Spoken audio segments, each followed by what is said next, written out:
Habituellement ici, le balai des véhicules est incessant. Mais depuis que la CEDEAO a décrété le blocus économique, une interminable file de camions, longue de 25 km, s'étend le long du fleuve Niger, qui sépare le pays sanctionné de son voisin béninois. Des camions à l'arrêt et leurs chauffeurs avec. Ça fait 22 jours on est là, il n'y a pas marché, il n'y a rien ici. Vraiment, la dépense là, ça coûte plus de 10 000 francs chaque jour, chaque camion. Il y a combien de l'argent? Il n'y a rien, il n'y a rien. Vraiment, on a fatigué même. Chacun ici tue le temps comme il peut. L'interminable attente a poussé certains chauffeurs à installer abris et cuisines de fortune. Mais pour beaucoup, l'argent vient à manquer, tout autant que l'espoir d'un rapide retour chez soi.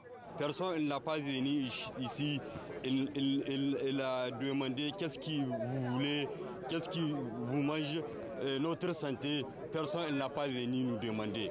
Nous, on ne sait pas, on nous a prendre otage ou bien quoi. Nous sommes des Africains, nous sommes des Nigériens, il y a des Béninois, il y a des Maliens ici. Si l'une des conséquences majeures reste l'inflation galopante du prix des denrées alimentaires à Niamey, les sanctions de la CEDEAO dépassent les frontières et tous les secteurs sont touchés.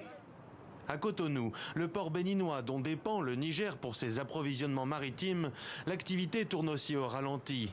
Une partie des marchandises du Programme alimentaire mondial ou encore des conteneurs de l'UNICEF y sont bloqués, mettant en péril la chaîne du froid ou encore les vaccins à destination des enfants. Partenaire commercial majeur du Niger, le Bénin s'inquiète de cet embargo à durée indéterminée. Il ne faut pas que la situation dure longtemps au point de créer des préjudices à des pays qui sont directement, disons, touchés par cette décision-là. Le Nigeria qui fait frontière avec le Niger, bon, le Nigeria par rapport à sa taille et à ses potentialités, ce n'est pas une fermeture avec un pays comme le Niger qui va lui créer autant de préjudices.